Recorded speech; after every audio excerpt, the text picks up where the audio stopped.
When the Galactic Council received Earth's application for membership, they laughed. A species that couldn't even leave their own solar system? Primitives who still fought with projectile weapons while the galaxy had moved to energy-based warfare centuries ago? The arrogance was almost charming. But there was something in the human application that caught the attention of War Commander Zephyx of the Vorthan Empire. Buried in their military documentation was a reference to something called jungle warfare and special forces operations. The humans claimed their soldiers could survive and fight effectively in environments that would kill most galactic species within hours. The Council decided to test these bold claims. After all, if these humans wanted to join civilized society, they would need to prove they could contribute something valuable. The test would be simple. Survive for 30 rotations in the Death Gardens of Kepler, 442b, a planet where even the most elite galactic marines had a 40% casualty rate during standard operations. They sent their invitation with barely concealed amusement. Earth's response was equally amusing. We accept your challenge. We're sending our best.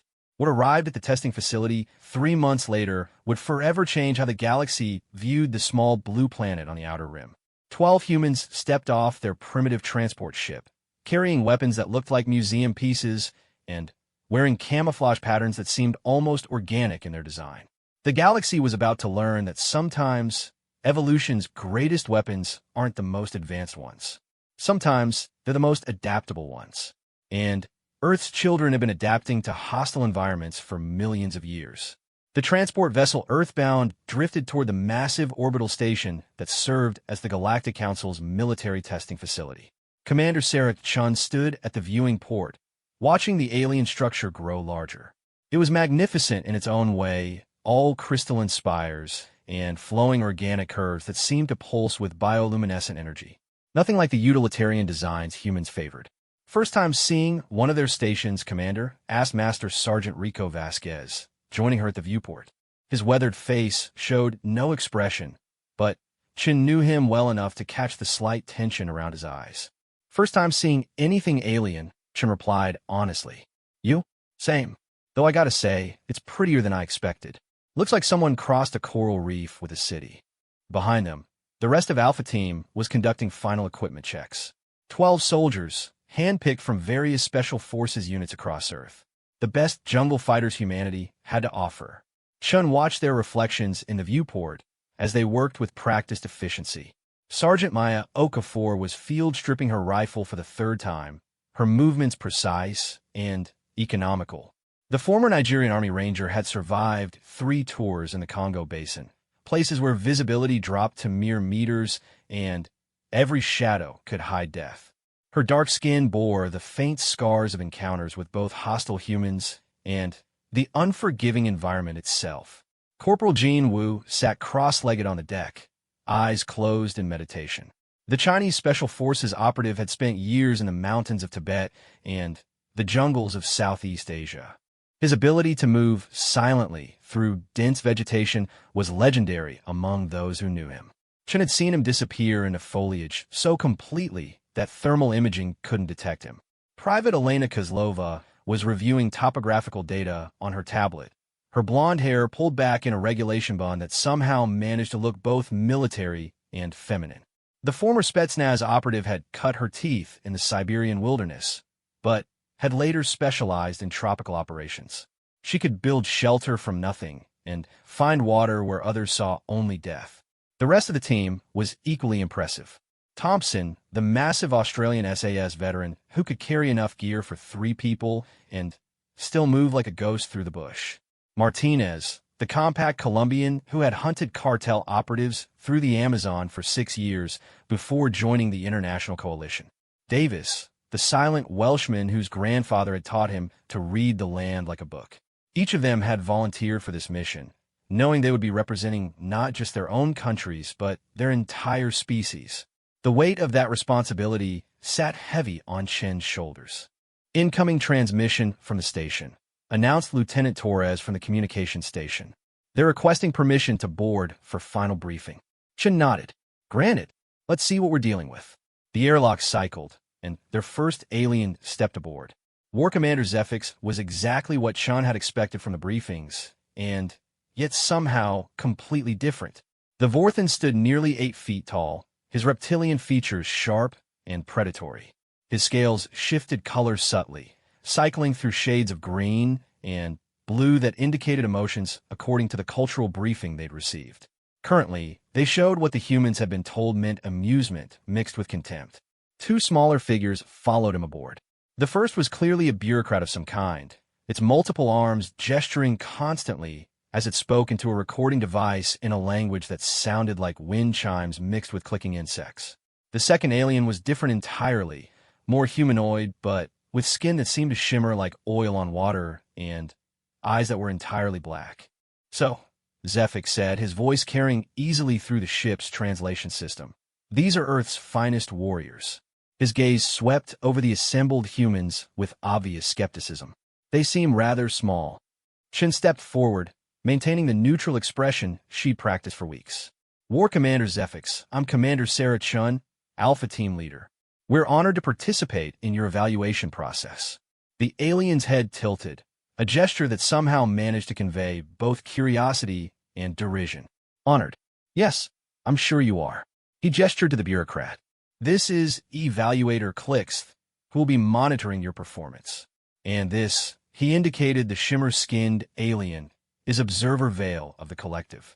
They have expressed particular interest in your species' claims about environmental adaptation." Observer Vale stepped forward, and when it spoke, its voice seemed to come from everywhere at once, a phenomenon that made several of the soldiers tense slightly. "We have reviewed your species' military history with fascination. You engage in warfare within environments that would be considered uninhabitable by most galactic species. Is this accurate?" "We've learned to fight where others can't," Chen replied simply. "Our planet has a wide variety of challenging environments. We've adapted." "Adapted," Vale repeated, the word somehow carrying multiple harmonics. "An interesting choice of terms. Most species adapt their environment to suit them. You adapt yourselves to the environment." Zephix's scales shifted to what Chen recognized as impatience. "Enough philosophy. Let me explain what you will face on Kepler 442b. The planet's surface is covered in what your translators will render as forests, though they bear little resemblance to your terrestrial woodlands. The vegetation is aggressive, carnivorous in many cases. The atmosphere is breathable for most species, but the humidity approaches 100% at all times. Temperature varies between what you would call 40 and 50 degrees Celsius. That's 104 to 122 Fahrenheit, Sergeant Vasquez murmured to the team. Several soldiers nodded. They'd trained in environments approaching those conditions. "The wildlife," Zephyx continued, "ranges from merely dangerous to actively hostile. Many species have developed sophisticated camouflage capabilities. Some are pack hunters with intelligence approaching sentience. The plant life itself presents the greatest threat, however. Many species can sense movement, body heat, even electrical activity from neural systems." Evaluator Klixth chittered something that the translator rendered as, "Previous test subjects have achieved an average survival rate of 60% over 30 rotations. Elite military units from the hegemony have managed 73%. Your mission parameters are simple. Survive for 30 rotations while completing a series of objectives that will test your tactical, survival, and combat capabilities." Chen absorbed this information without visible reaction. 30 rotations meant approximately 30 days in Galactic Standard Time. 30 days in a hostile jungle environment with active threats. It sounded like an extended version of the survival courses she'd completed throughout her career, albeit with some exotic complications. "What kind of objectives?" she asked. Zephix's scales shifted to what might have been satisfaction. "You will be required to establish a secure base camp within the first 3 rotations. You will then conduct reconnaissance of a target facility located approximately 50 of your kilometers from your insertion point. Following reconnaissance, you will infiltrate the facility and retrieve specific intelligence data. Finally, you will extract to a designated pickup point while avoiding or neutralizing any pursuing forces." "Pursuing forces?" Corporal Wu asked quietly. "The facility is guarded by automated defense systems and a small contingent of volunteer test subjects from various species. They have been equipped with standard galactic military hardware and have been given permission to use lethal force to prevent intrusion. Observer Veil made a sound like liquid mercury being stirred. We should mention that the facility's defenses are calibrated for standard galactic assault tactics. Energy weapons, aerial approach vectors, conventional force multipliers. Chun caught the implication. But not for tactics outside galactic norms.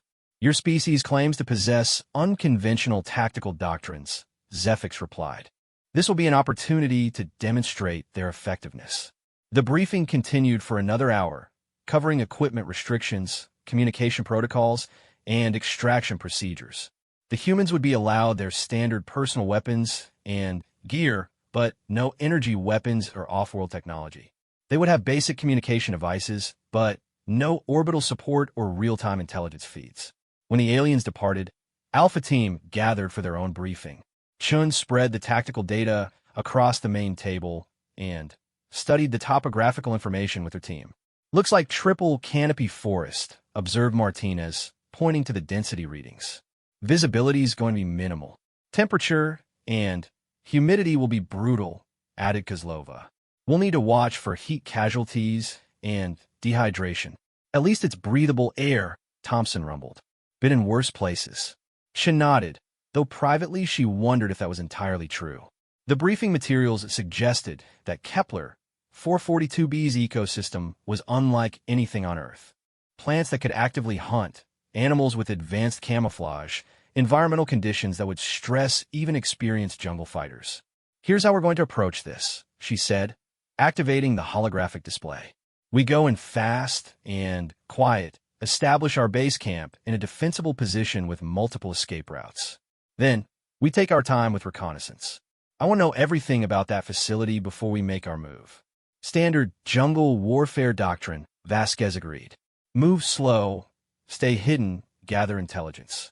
The aliens are expecting us to fail, Chun continued. They think we're primitives with obsolete equipment and tactics. That works in our favor. They won't be prepared for the way we actually operate. Sergeant Okafor looked up from the environmental data.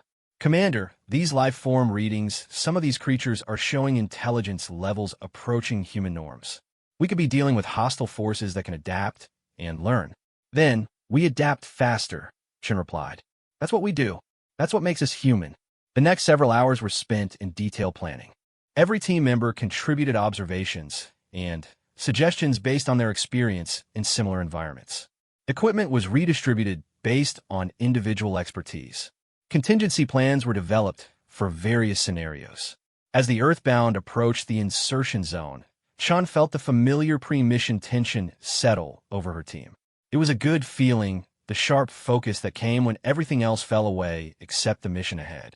She watched her soldiers prepare with practiced efficiency, each lost in their own pre-combat rituals. Private Davis was cleaning his rifle with almost ritualistic precision. The weapon was an older model by galactic standards, a projectile firing system that most alien militaries had abandoned centuries ago. But Chun knew that Davis could place shots with surgical accuracy at ranges that would surprise their observers. Corporal Wu was checking his knife collection, each blade honed to a razor edge. In jungle environments, silent weapons often proved more valuable than sophisticated firearms. Wu could kill silently at close range, and had survived situations where stealth meant the difference between life and death. The insertion craft detached from the Earthbound and began its descent toward the planet's surface. Through the viewports, Chun could see the green hell that awaited them below. The forest stretched from horizon to horizon, broken only by occasional clearings that might have been natural or might have been something else entirely. 30 seconds to insertion, announced the pilot. The craft shuddered as it entered the planet's atmosphere, and Chun felt her stomach lift with the familiar sensation of atmospheric entry. Remember, she called to her team, we're not just representing Earth. We're representing the idea that humans belong in the galaxy. Every decision we make, every action we take, will be evaluated and recorded. Make them count. The insertion craft touched down in a small clearing barely large enough to accommodate its landing gear. The moment the doors opened, the assault on their senses began. The heat hit them like a physical blow, a wall of humid air that made breathing feel like drowning. The noise was overwhelming, a constant symphony of alien sounds that ranged from melodic to threatening. And the smell? Chun had experienced tropical forests on Earth, but this was something entirely different. Sweet and rotting and alive all at once, with undertones that her brain couldn't quite categorize. Alpha Team moved out with practiced efficiency, securing the landing zone while their gear was unloaded. Within minutes, the insertion craft was lifting off, leaving them alone in an alien world that wanted them dead. "Welcome to the neighborhood," muttered Sergeant Vasquez, swatting at something that looked like a cross between a dragonfly and a small helicopter. Chun checked her compass and oriented herself toward their planned route. "Let's move out. We've got a reputation to establish." As they melted into the alien forest, moving with the silent precision that had been bred into them through years of training and combat experience, none of them could have imagined that their actions over the next 30 days would fundamentally alter humanity's place in the galaxy. They were just soldiers doing what soldiers do, adapting, surviving, and completing the mission against all odds. Behind them, the clearing fell silent except for the constant sounds of alien life. But if anyone had been listening carefully, they might have noticed that the forest sounds had changed slightly. Something new had entered the ecosystem, something that moved differently than anything the planet had seen before. The hunt was beginning. The alien forest closed around Alpha Team like a living thing. Within minutes of leaving the insertion point, the dense canopy above blocked out most of the sunlight, leaving them in a green-tinted twilight that played tricks with depth perception. The air was so thick with moisture it felt like breathing soup, and every surface dripped constantly with condensation that might have been water or might have been something else entirely. Commander Chun moved point, her eyes constantly scanning the environment ahead. The briefings had mentioned carnivorous plants, but the reality was more unsettling than she'd expected. Many of the larger trees had what appeared to be mouths or sensory organs that tracked their movement. Vines hung from above in patterns that seemed almost too convenient, as if positioning themselves for something to walk underneath. Behind her, Corporal Wu moved with the fluid grace of someone who had spent years learning to become part of the landscape. His feet found solid ground without seeming to look, avoiding the patches of moss that squelched ominously or the areas where the earth seemed to pulse with its own rhythm. In the humid air, his breathing was barely audible even to Chun, who was only meters ahead of him. The team had spread into a loose diamond formation, each member maintaining visual contact with at least two others while keeping enough distance to avoid cluster casualties. It was a formation they practiced countless times, but never in an environment quite like this. "Movement, 2 o'clock," whispered Private Kozlova through the comm system. Her voice was barely a breath, but the advanced communication gear picked it up clearly. Something large, approximately 30 meters out. Chun held up a closed fist, and the team froze instantly. In the sudden stillness, they could hear it, a rhythmic sound like heavy breathing, accompanied by what might have been footsteps or might have been something dragging across the forest floor. Sergeant Okafor, who had the best position to observe, slowly raised her rifle scope to get a better view.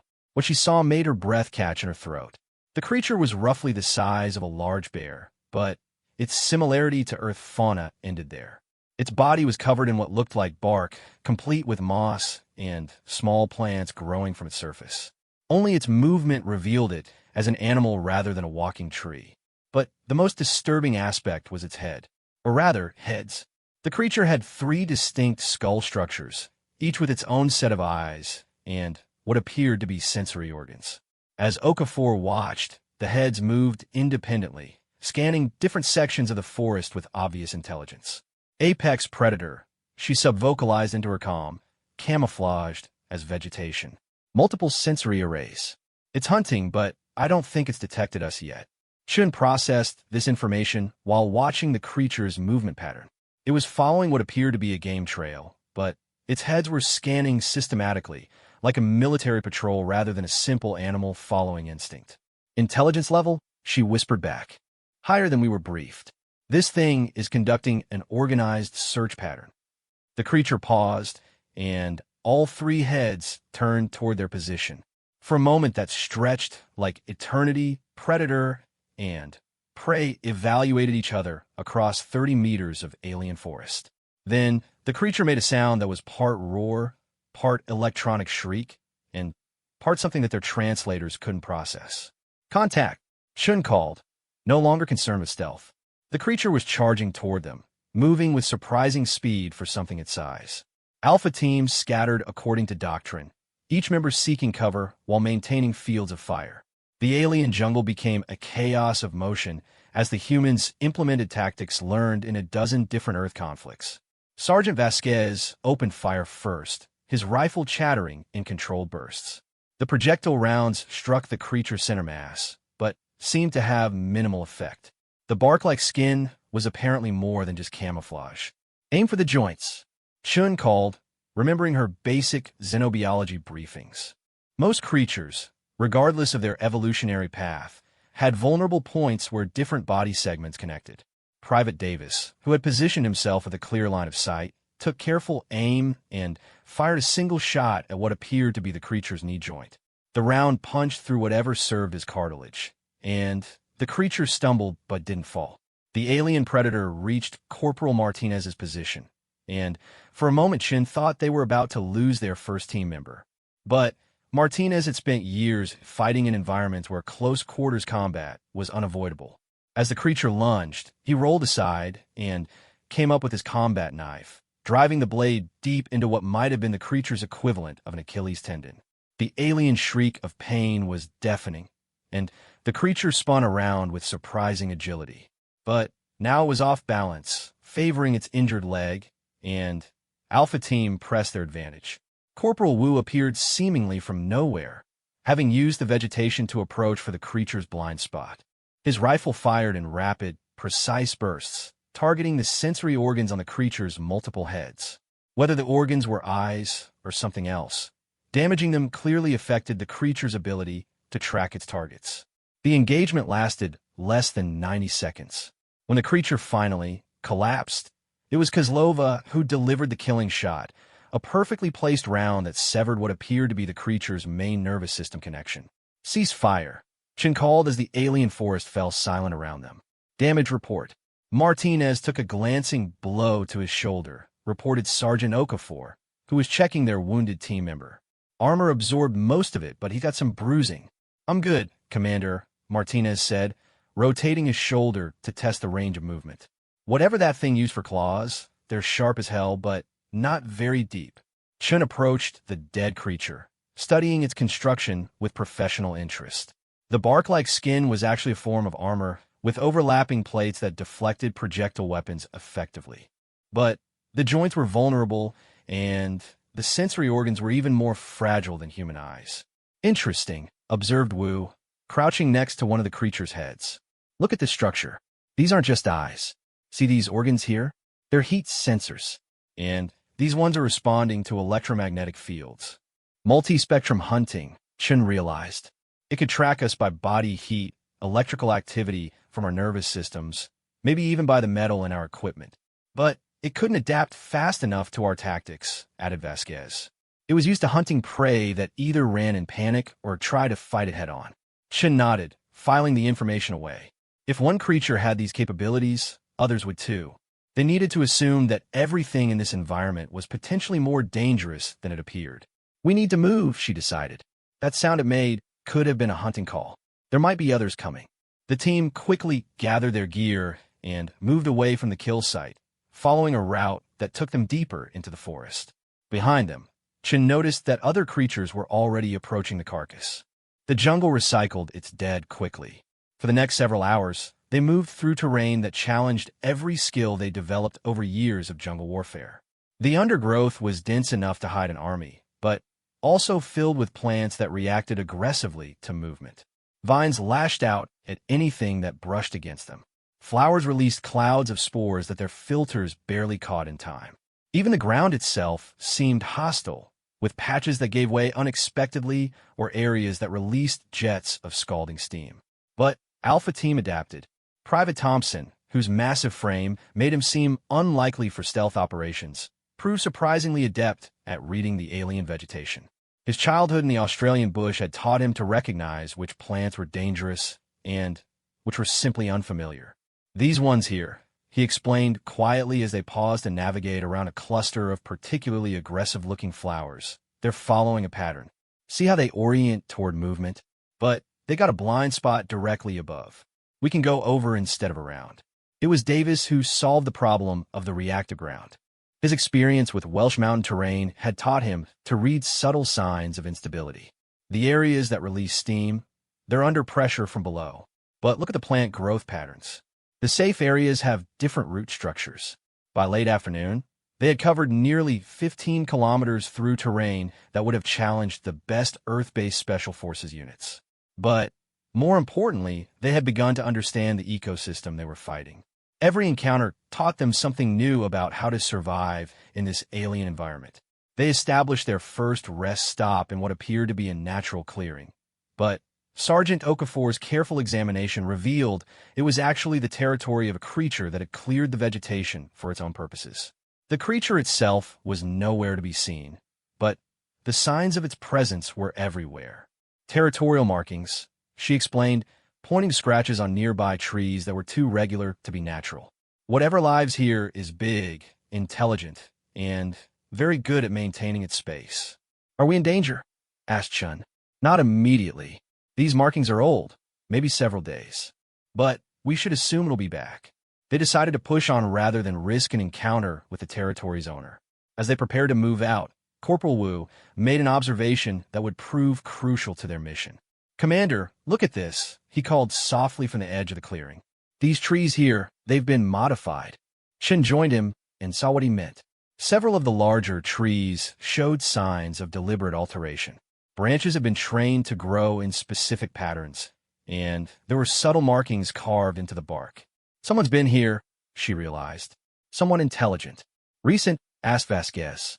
Wu studied the modifications more carefully. "Within the last few months, I'd say. Maybe weeks." This was new information, not covered in their briefing. The planet was supposed to be uninhabited except for the test facility they were meant to infiltrate. The presence of intelligent life that was actively modifying the environment suggested their mission parameters might be incomplete. "We document it and move on," Chen decided. "But everyone stays alert for signs of indigenous intelligence." Our briefings might not have covered everything. As they continued their journey through the alien forest, each member of Alpha Team began to notice details that their initial training hadn't prepared them for. The jungle wasn't just hostile, it was organized. Plants grew in patterns that suggested cultivation. Animal movements followed routes that seemed planned rather than instinctive. Martinez was the first to voice what they were all beginning to suspect. "Commander, I don't think we're alone on this planet." "Explain." "Look at the way the vegetation is distributed. In Earth jungles, plants compete for resources, right? Sunlight, water, nutrients. You get random distribution with clusters around the best resources." He gestured to the forest around them. "This is different. These plants are growing in patterns that maximize the overall ecosystem's efficiency. That doesn't happen naturally. Someone or something is managing this environment." Chun absorbed this information while considering its implications for their mission. If the planet had intelligent inhabitants that weren't mentioned in their briefing, it could mean several things. Either the Galactic Council was testing their ability to adapt to unexpected complications, or there was information about this world that hadn't been shared with the human team. Neither possibility was comforting. As evening approached, they began looking for a suitable location to establish their base camp. The parameters were strict: defensible position, multiple escape routes, access to water, and concealment from both ground and aerial observation. Kozlova found the perfect spot, a small hill overlooking a stream, with dense vegetation providing natural camouflage. The hill itself was rocky enough to offer protection from burrowing creatures, but not so elevated as to make them visible from a distance. "Good eye," Chen approved. "Let's set up here." The team moved with practiced efficiency, establishing a perimeter, setting up camouflage shelters, and organizing their supplies. By full darkness, they had created a base camp that was virtually invisible from more than a few meters away. As Chun settled in for the first watch, she reflected on their first day in this alien environment. They had encountered hostile wildlife, evidence of intelligent modification of the ecosystem, and terrain that challenged every assumption about jungle warfare. But they were adapting. That was what humans did.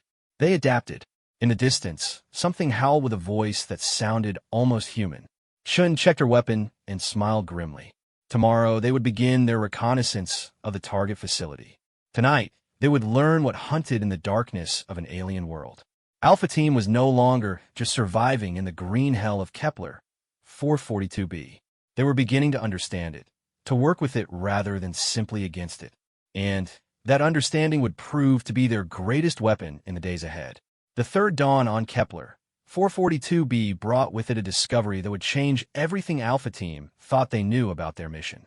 Private Davis, who had drawn the pre-dawn watch, noticed them first, eyes in the trees, watching their camp with unmistakable intelligence. "Commander," he whispered into his comm, his voice barely audible even to the sensitive pickup. "We got observers. Multiple contacts, elevated positions, approximately 40 meters out." Chun came instantly awake, a skill learned through years of military service. She moved to Davis's position without making a sound, accepting the rifle scope he handed her. Through the magnification, she could see what had caught his attention. They weren't quite eyes, not in the human sense. But the organs that regarded their camp from the safety of the canopy above were clearly designed for observation. More disturbing was the way they moved, tracking the humans' subtle movements with obvious purpose. "How long have they been there?" she asked. "First noticed them about 20 minutes ago, but they could have been watching us all night. They don't move unless we move, and their camouflage is better than anything I've ever seen." Chun studied the Watchers more carefully.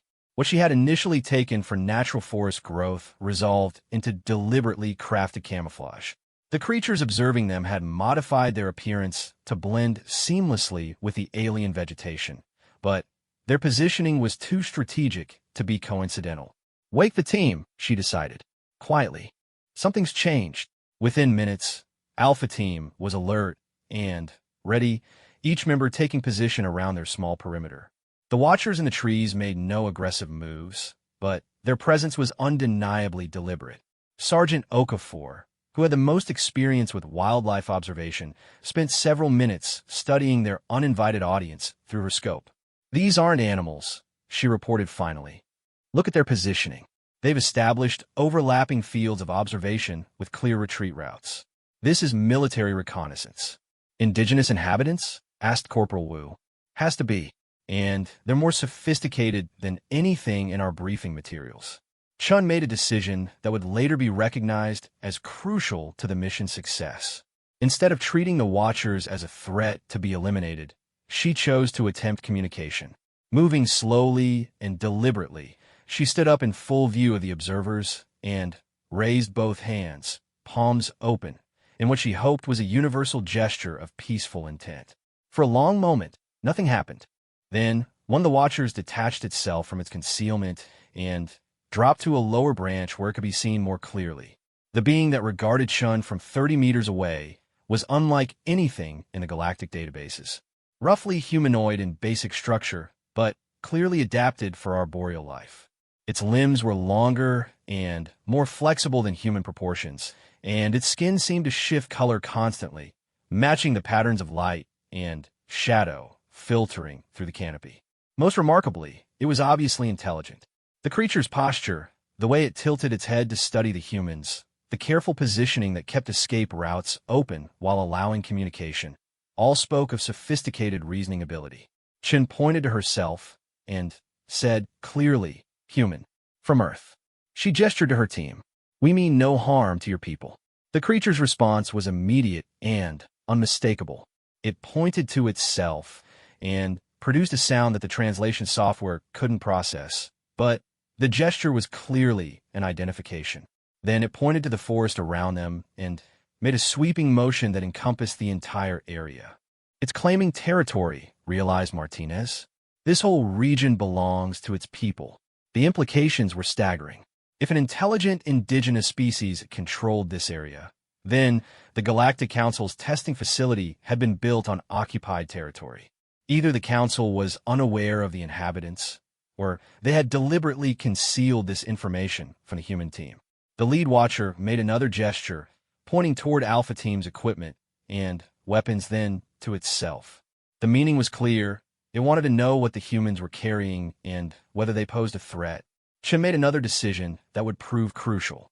She slowly removed her sidearm from its holster and placed it on the ground, then stepped back with her hands visible. It was a significant risk, but she needed to demonstrate peaceful intentions. The effect on the Watchers was immediate. The tension that had been visible in their postures relaxed slightly, and several more of them became visible, dropping to positions where they could be seen. "Commander," Vasquez said quietly, "we're surrounded. I count at least 20 of them, probably more." Chen had expected as much. A reconnaissance force this sophisticated wouldn't operate without backup. The fact that Alpha Team was still alive suggested the indigenous inhabitants were as interested in communication as the humans were. The lead watcher dropped to the ground, moving with fluid grace that made human parkour look clumsy by comparison. Up close, Chun could see details that confirmed her assessment of their sophistication. The creature wore equipment that was clearly manufactured rather than improvised. Its camouflage wasn't natural coloration, but some form of technological enhancement. Most importantly, it carried weapons. Not the energy-based systems favored by the Galactic community, but projectile weapons that were clearly designed for jungle warfare. The indigenous inhabitants had independently developed many of the same tactical solutions that humans had. The creature approached to within conversation distance and began to speak. Its language was unlike anything in the Galactic databases, but the translation software gradually began to make progress with basic concepts. You're not like sky metal builders. The rough translation came through Chen's earpiece. You walk forest paths. You know silence hunting. Chen nodded, understanding the implications. The sky metal builders were clearly the galactic forces that had constructed the test facility. And this being had recognized that humans move through the forest differently than other galactic species. "We are hunters," Chen replied slowly, allowing the translation software time to process her words. "We come from a world with many forests. We learn to walk quietly." The creature's reaction was immediate and surprising. It made a sound that the translator rendered as laughter, and its camouflage shifted to display patterns that seemed to indicate pleasure or approval. "Forest hunters from far trees," came the translation. "The sky metal builders, they crash walk through green paths. They frighten all prey, anger all predators. They do not belong in forest heart." Chen was beginning to understand.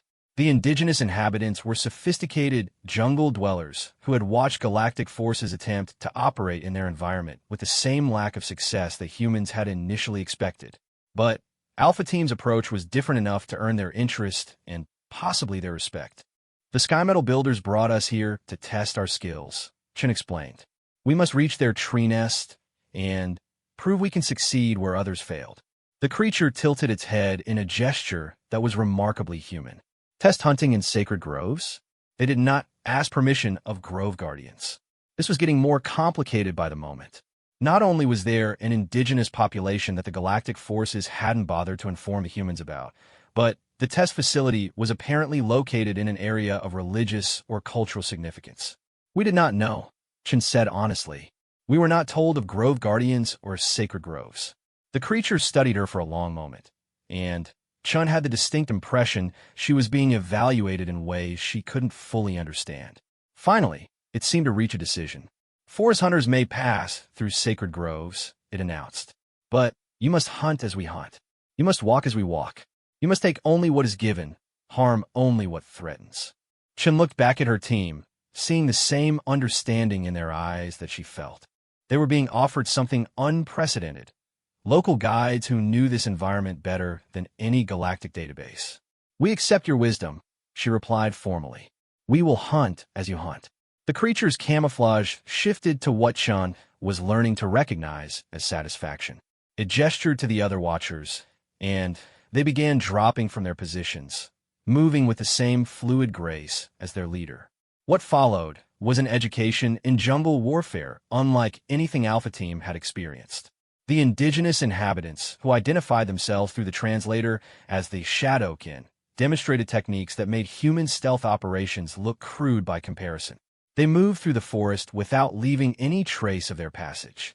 They communicated through methods that didn't register on any of the humans' detection equipment. Most impressively, they seemed to work with the environment rather than against it, using the aggressive plant life and dangerous fauna as allies rather than obstacles. Watch, the Shadowkin leader, who had identified himself as something the translator rendered as quiet alone, demonstrated by approaching one of the carnivorous plants that had troubled Alpha Team earlier. Instead of avoiding it, he made a series of subtle gestures and sounds. The plant's aggressive posture relaxed, and it actually moved aside to allow him passage. "Ow," asked Corporal Wu, fascinated by the display. "All forest children know hunger songs," Quiet Talon explained. "Hunger flowers eat meat flesh, but they also eat sweet sap. Give sweet sap, receive safe passage." He produced a small container from his equipment and applied a few drops of viscous liquid to the plant's sensory organs. The plant immediately became passive, almost friendly in its behavior. "Symbiosis," breathed Kozlova. "They've developed a cooperative relationship with the entire ecosystem." Over the next several hours, the Shadowkin taught Alpha Team techniques that revolutionized their approach to jungle warfare. They learned to read the subtle signs that indicated safe passage through dangerous terrain. They discovered how to communicate with some of the indigenous fauna, establishing temporary truces rather than engaging in costly combat. Most valuably, they learned how to move through the forest in ways that made them nearly invisible to technological detection. "Your sky metal builders," Quiet Talon explained as they paused beside a stream that flowed with water safe for human consumption. "They depend on farsight magic and heat seeing. They do not understand close smell tracking or sound path following." Chen absorbed this intelligence with professional interest. The Galactic forces defending the facility would be equipped with advanced sensors and energy weapons, but they would be calibrated for conventional tactical approaches. "The tree nest we must reach," she said. "It is heavily guarded by sky metal builders." Quiet Talon's camouflage shifted to patterns that indicated amusement. "Tree nest is loud walking place. Guard stomp march on stone paths. They use bright light beams and noise-shouting talk boxes. They frighten all forest children away from Sacred Grove." The picture was becoming clearer. The facility's guards were operating according to standard galactic military doctrine, which emphasized technological superiority and overwhelming firepower. In an environment like Earth, such tactics might be effective, but in the dense, hostile jungle of Kepler 442b, they were creating a tactical disadvantage. "Can you show us paths to the tree nest that avoid guard walks?" Chen asked. "Many paths through Sacred Grove," Quiet Talon replied. "But forest hunters must promise no harm to Groveheart unless Groveheart attacks first." Chen considered this carefully. The mission parameters required them to infiltrate the facility and retrieve intelligence data, but they didn't specify the methods to be used. If they could complete their objectives without engaging the defenders, it would actually be preferable from a tactical standpoint. "We promise," she said formally. "We will harm only what threatens our mission or our lives." The afternoon was spent in reconnaissance of the target facility, guided by Shadowkin, who knew every tree, stream, and game trail in the region. What they discovered was more encouraging than Chun had dared hope. The Galactic forces had built their facility according to standard defensive doctrine, establishing clear fields of fire and overlapping sensor coverage. But they had made one crucial error. They had assumed their enemies would approach using conventional tactics. The facility was nearly impregnable against aerial assault, armored vehicle attacks, or massed infantry assaults. But it was vulnerable to infiltration by small teams moving through the dense canopy above, particularly teams that knew how to avoid triggering the facility's sophisticated but conventionally programmed sensor systems. "Tomorrow," Chen told her team as they established a new camp for the night, "we begin the approach. But we do it their way." She gestured toward their Shadowkin guides, "not the way the Galactic military expects." That night, as Alpha Team prepared for the most challenging phase of their mission, they could hear the sounds of the alien forest around them. But for the first time since their arrival, those sounds didn't seem entirely hostile. They were beginning to understand that survival on Kepler 442b wasn't about conquering the environment or fighting it into submission. It was about becoming part of it, and that understanding would prove to be the key to everything that followed. The infiltration of the Galactic test facility began before dawn on their 8th day on Kepler 442b. Commander Chun crouched in the canopy 60 meters above the forest floor, her position invisible from below thanks to techniques learned from the Shadowkin. Around her, Alpha Team had spread into positions that would have been impossible without their indigenous guide's knowledge of the three-dimensional battlefield that the alien forest provided. Through her scope, Chun studied the facility that had been their objective since landing. The structure was impressive by any standard, a complex of crystalline towers and metal platforms that rose from the forest floor like a technological cancer. Energy barriers shimmered between the towers, and automated weapon systems tracked constantly along predetermined patterns. The Galactic forces had built their facility as a fortress designed to withstand assault by conventional military units. But they had made one crucial error in their defensive planning. They had built it to defend against attacks from their own tactical doctrine, not from tactics they didn't understand. "Perimeter scan complete," whispered Sergeant Okafor through the comm system. 15 automated defensive positions, 3 patrol teams of mixed galactic species, and what appears to be a command center in the central tower. "Guard rotations?" asked Chun. "Predictable. 30-minute patrols following predetermined routes. No variation in timing or path selection." Chun absorbed this information while watching one of the patrol teams move along the facility's outer perimeter. The guards were well-equipped and professional, but they were scanning for threats approaching at ground level or from the air. None of them thought to look up into the canopy where potential infiltrators might be waiting. Quiet Talon materialized beside her with a silent grace that still amazed the human soldiers. His natural camouflage was so perfect that Shin sometimes lost sight of him even when she knew exactly where he was positioned. "Sky metal builders follow sun path walking," he observed, referring to the guards' rigid adherence to schedule. "No forced sense. No change path thinking." Shin nodded. It was exactly what she had expected. Galactic military doctrine emphasized technological superiority and overwhelming firepower, but it didn't account for the kind of adaptive improvisational tactics that humans and, apparently, the Shadowkin had developed. "The Sacred Grove remembers when Sky Metal Builders first came," Quiet Talon continued. "They burned trees, poisoned streams, frightened all life songs away from this place. Grove Heart still bleeds from their wounds." Chun felt a pang of sympathy for the indigenous inhabitants. The Galactic forces had established their facility without any consideration for the existing ecosystem or its inhabitants. It was a pattern of behavior that humans had unfortunately practiced throughout their own history before learning the value of environmental cooperation. "After our mission," she promised, "we will speak to the Sky Metal Builders about healing the Grove Heart." Quiet Talon's camouflage shifted to patterns that indicated skeptical hope. "Forest hunters speak truth words, but Sky Metal Builders have stone ears for forest songs." The conversation was interrupted by Corporal Wu's voice on the comm. "Movement in the central tower. Looks like a shift change in the command center." Shin refocused her attention on the immediate tactical situation. Through careful observation over the past 2 days, they had identified the facility's weak points and developed an infiltration plan that exploited the defenders' reliance on conventional sensor technology. The plan was elegantly simple. Instead of approaching the facility at ground level where the sensors were most dense, they would move through the canopy using techniques learned from the Shadowkin. The facility's designers had never considered that attackers might approach from directly above, moving through the living architecture of the forest itself. "Phase 1, Chen announced quietly. "Martinez, Thompson, establish overwatch positions. Everyone else, begin canopy approach." The team moved with fluid precision through the 3-dimensional maze of branches and vines that stretched above the facility. The Shadowkin had taught them to read the forest structure, identifying which branches would support human weight and which routes provided the best concealment from below. Private Davis led the approach, his experience with Welsh mountain climbing translating surprisingly well to arboreal navigation.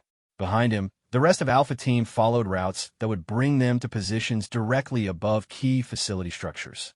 The first challenge came when they reached the facility's outer energy barrier. The defensive field extended upward for approximately 50 meters, well above normal ground-level approaches, but not high enough to interfere with canopy-level movement. "Barrier analysis," Chun requested. Kozlova, who had the best technical background, studied the energy field through specialized sensors. "Standard particle barrier," she reported. "Designed to stop energy weapons and explosive devices. Shouldn't affect organic material or low-velocity projectiles." Chin smiled grimly. Once again, the Galactic forces had built their defenses around their own tactical assumptions. They had protected against energy weapons and high-technology assaults, but not against simple projectile weapons and human ingenuity. "Begin descent," she ordered. Using techniques adapted from the Shadowkin, Alpha Team rappelled down through the facility's own defensive barrier. They moved in complete silence, using equipment and methods that didn't register on the defender's sophisticated but narrowly focused sensor arrays. The central courtyard of the facility was a study in galactic military efficiency. Clean lines, predictable patrol routes, and technological solutions to every conceivable security problem. It was also completely unprepared for infiltrators who approached the problem from a non-galactic perspective. Chen landed silently on a platform 30 meters above the main courtyard, her movement masked by the facility's own ambient noise. Around her, Alpha Team took positions that would have been impossible for forces approaching from ground level. "Intelligence package located," reported Wu, who had reached a position overlooking the command center. "Central tower, level 3. Moderate security, but the guard are focused on external threats." Chen studied the facility layout from her elevated position. The intelligence package they needed to retrieve was located in a command center that was heavily defended against conventional assault, but poorly protected against infiltration from above. "Quiet Talon," she whispered into her comm. "Can your people create a distraction on the opposite side of the facility?" The Shadowkin leader's response came immediately. "Grove children can sing fear songs to metal walkers. Draw their attention from Sacred Heart. Do it." What followed was a masterpiece of misdirection. On the facility's western perimeter, the forest itself seemed to come alive with threatening sounds and movements. Guard teams responded according to their training, moving to investigate the disturbance and calling for backup from the command center. While the Galactic defenders focused on the phantom threat in the forest, Alpha Team moved through the facility's upper levels like ghosts. They encountered no resistance because no one expected infiltrators to be moving through areas that conventional tactics couldn't reach. The command center was a monument to galactic technological supremacy. Holographic displays showed tactical information from across the sector, and sophisticated analysis systems processed intelligence data in real time. At the center of it all was the data package that represented their mission objective. "Two guards," observed Davis, studying the command center through a maintenance access point. "Focused on the external situation. Standard galactic equipment and tactics." Chun made her final tactical decision of the infiltration phase. Instead of engaging the guards with lethal force, she chose an approach that would leave fewer complications for later diplomatic efforts. "Non-lethal takedown," she ordered. "We're guests in someone else's sacred grove. Let's act like it."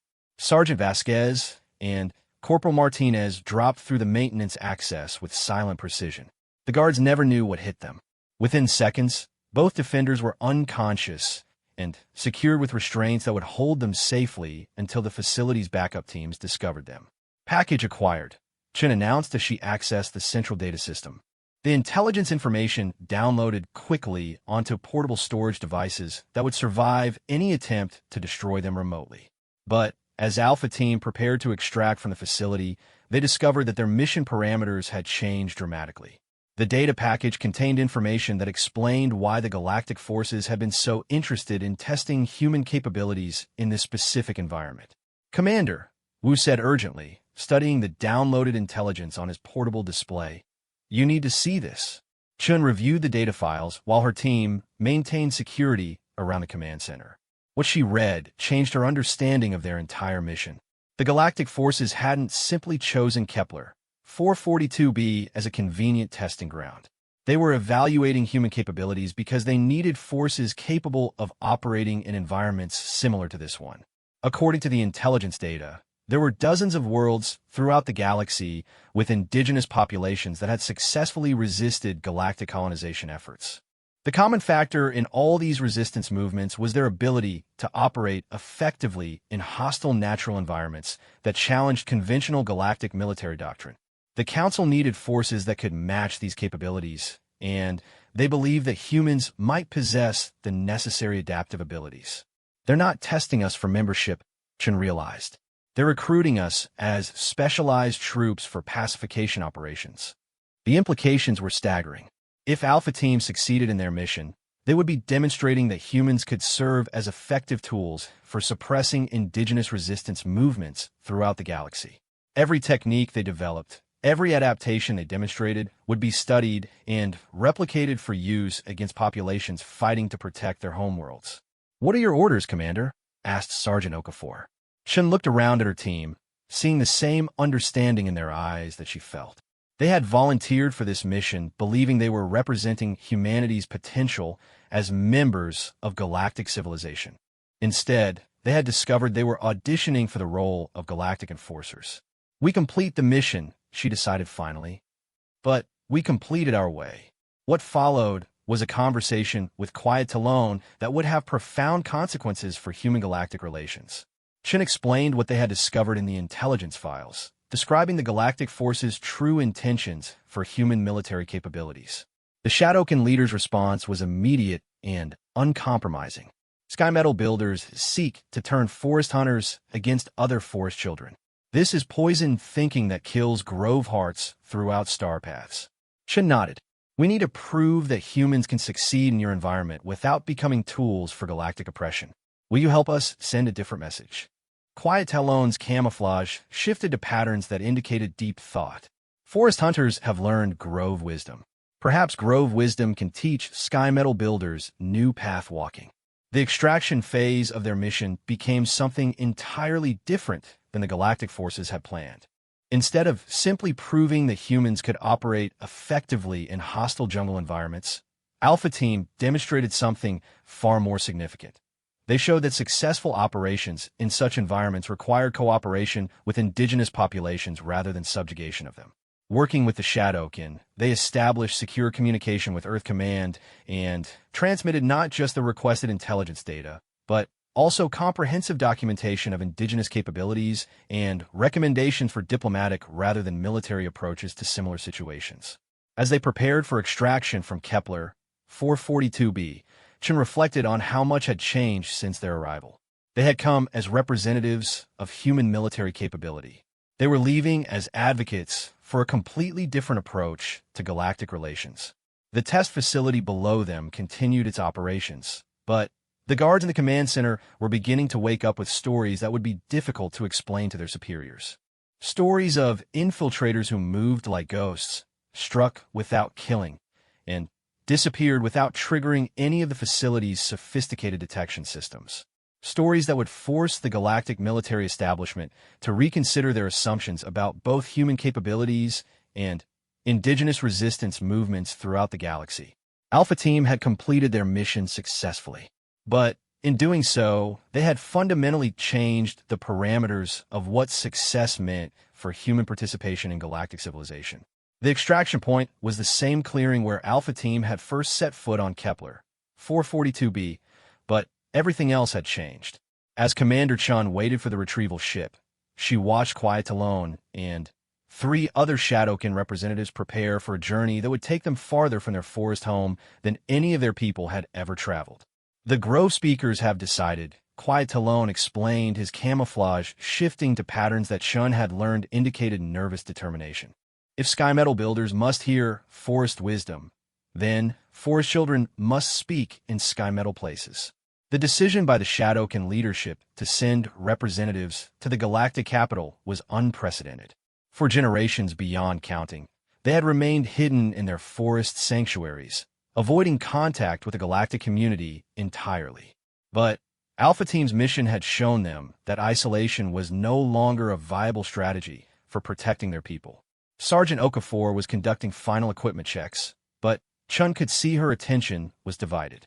Over the past week, she had developed what could only be described as a friendship with one of their Shadowkin guides, a young warrior named something the translators rendered as Swift Branch. "I've documented everything I could about their tactical methods," Okafor reported. "But honestly, Commander, most of what they do can't be taught from manuals. It's intuitive, based on generations of accumulated knowledge about working with natural ecosystems." Chen nodded. That was exactly the point she intended to make to the Galactic Council. The Shadowkin's capabilities weren't the result of superior technology or advanced training programs. They were the product of a completely different philosophical approach to military operations, one that emphasized cooperation with the environment rather than domination of it. The sound of approaching engines announced the arrival of their extraction craft.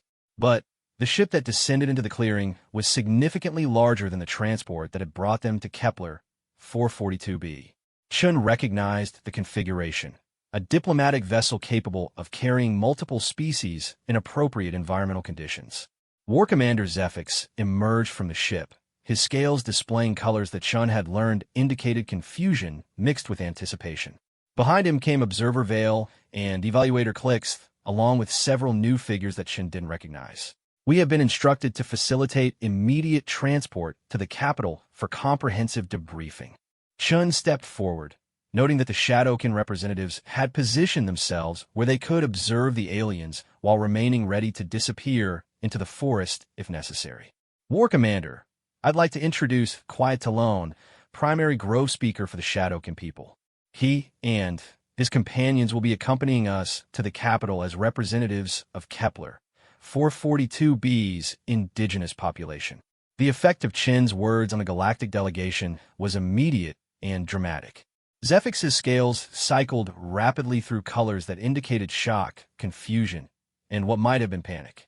Evaluator Clix began chittering rapidly in its own language while making urgent gestures toward its recording devices. Observer Vale was the first to recover, flowing forward with the liquid grace that characterized its species. Commander Chun, our briefing materials indicated that Kepler 442b had no intelligent indigenous life. You are suggesting that our information was incomplete. Not incomplete, Chun replied carefully. Wrong. The Shadowkin have inhabited this world for thousands of years. They've developed sophisticated civilization and military capabilities that far exceed anything in your databases. They've been observing galactic operations in their territory since the test facility was established. She gestured toward Quiet Talon, who stepped forward with the fluid confidence that marked all Shadowkin movement. They've also been evaluating galactic species for potential cooperative relationships. My team's approach to operations in their environment has earned their interest. What followed was a diplomatic interaction unlike anything in recorded galactic history. Quiet Talon spoke directly to the assembled aliens, his words translated in real time by the sophisticated language systems aboard the diplomatic vessel. Sky Metal builders have walked in sacred groves for many seasons. He began his natural camouflage shifting to display patterns that emphasized his words. Grove children have watched, waiting to see if Starwalkers could learn forest wisdom or if they would remain stone-eared to life songs. Observer Vale made the harmonious sound that indicated deep interest. You have been observing our operations? For how long? Since first Sky Metal falling. Grove watchers see all things that walk in forest heart. Zephyx's scales had settled into colors that Chun recognized as professional assessment. What did you observe about our operations? Quiet Talon's response was diplomatic but pointed. Sky Metal builders bring fear-making to sacred groves. Burn trees, poison streams, frighten life songs away with loud walking and bright burning. Forest children learn that Starwalkers do not understand harmony-making.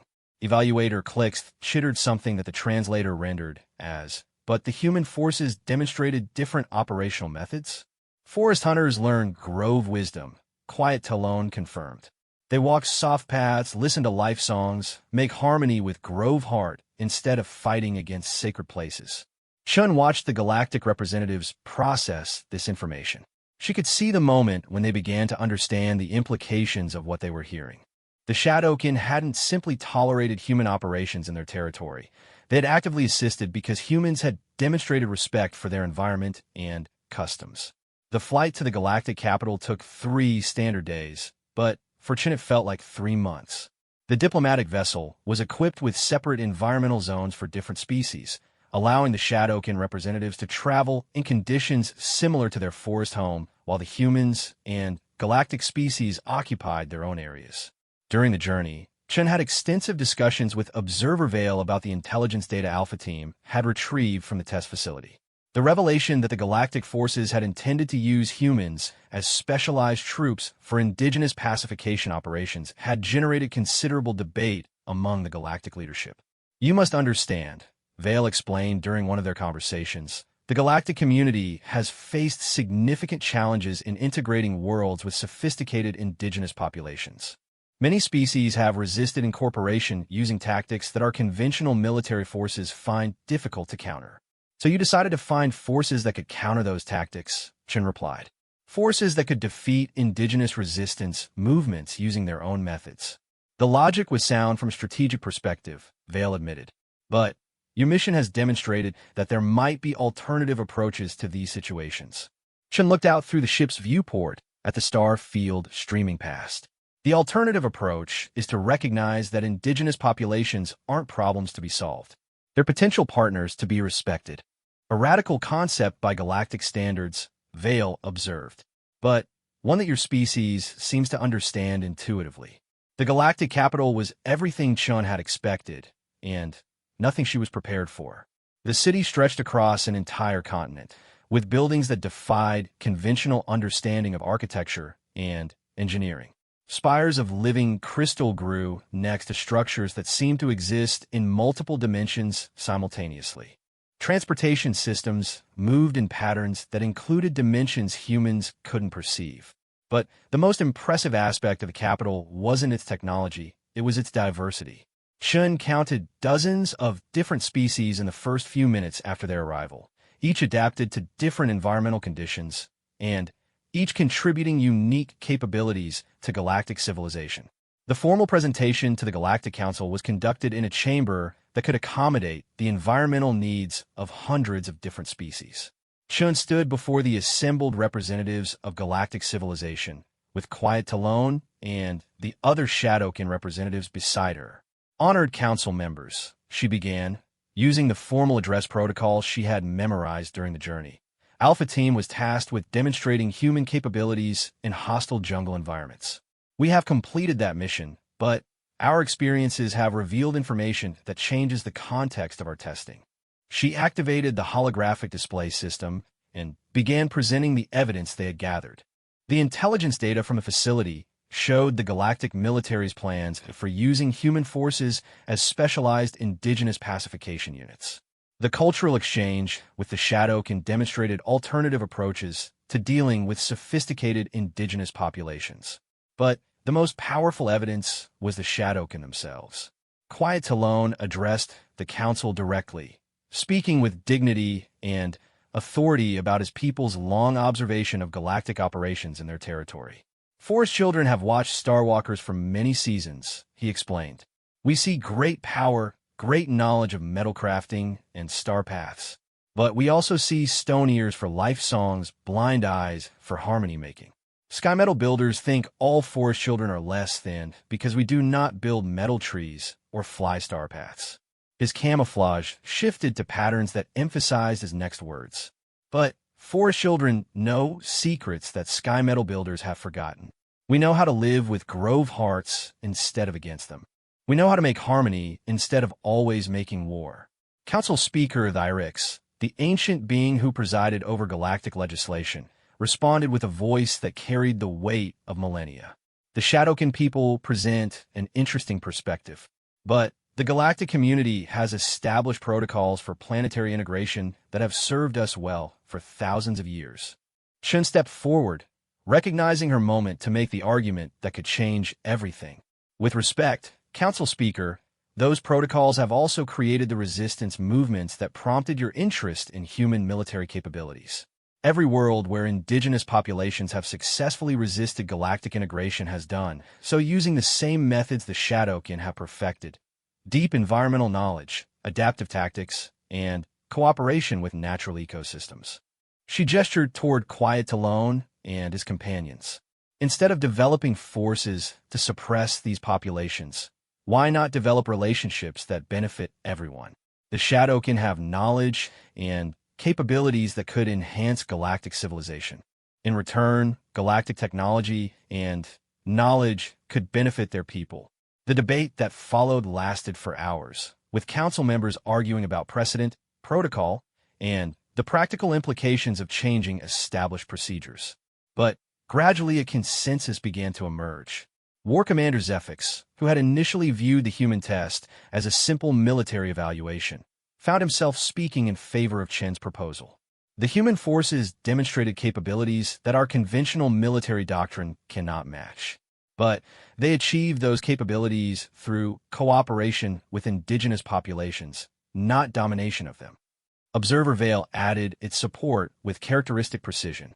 Our analysis suggests that cooperative relationships with indigenous populations would be more stable and economically beneficial than suppression-based approaches.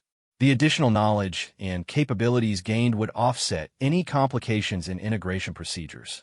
The final vote was closer than Sean had hoped, but decisive enough to create new precedent. The Galactic Council approved the establishment of a new integration protocol that emphasized cooperative relationships with indigenous populations. Humans would play a central role in developing and implementing these protocols, but as diplomats and partners rather than specialized military units. More importantly, the Shadowkin were granted full recognition as a sovereign species with territorial rights to their forest homelands. They would participate in galactic civilization as equals, contributing their knowledge of environmental adaptation and sustainable development in exchange for access to galactic technology and knowledge. As Alpha Team prepared for their return journey to Earth, Chen reflected on how much had changed since their arrival on Kepler 442b. They had gone to the alien world as representatives of human military capability. They were returning as pioneers of a new approach to galactic civilization. Quiet Talon approached her as she conducted final equipment checks aboard the transport that would carry them home. His camouflage displayed patterns that she had learned indicated friendship and respect. Forest hunters have taught sky metal builders new path walking, he said. Now Grove children and Star Walkers can walk harmony paths together. Chun smiled, looking out through the viewport at the stars that no longer seemed quite so alien. That's what we do best, she replied. We adapt. We find new ways to survive and thrive, even when the environment seems impossible. Yes, Quiet Talon agreed. And now all Star Walkers can learn adaptation wisdom from Forest children and Earth children both. The transport ship engaged its drives and began the journey home to Earth, but Chen knew that home itself had changed. Humanity was no longer an isolated species seeking acceptance from galactic civilization. They were partners in developing a new model for how different species could work together across the galaxy. In the cargo hold, carefully sealed containers held samples of Shadowkin biotechnology and environmental management techniques. In the ship's databanks, detailed records documented everything Alpha Team had learned about cooperative operations in hostile environments. But the most valuable cargo was the relationships they had built. The Shadowkin delegation traveling to Earth would work with human scientists and tacticians to develop new approaches to environmental challenges. Human diplomats and cultural specialists would train to serve as intermediaries between galactic civilization and indigenous populations throughout the galaxy. As Earth grew larger in the viewport, Chun smiled at the thought of trying to explain to her superiors how a simple military test had turned into a diplomatic revolution. Alpha Team had been sent to prove that humans could fight in alien jungles. Instead, they had proved that humans could build bridges between different forms of intelligence and different ways of understanding the universe. The galaxy was a vast place, filled with countless species and countless worlds. But for the first time since humanity had learned they were not alone among the stars, Chen felt confident that there was room in that vastness for everyone. All it took was learning to adapt, not just to new environments, but to new ways of thinking about cooperation and survival. And that, Chun thought as Earth's blue oceans came into view, was something humans had always been particularly good at. The mission was complete. The real work was just beginning.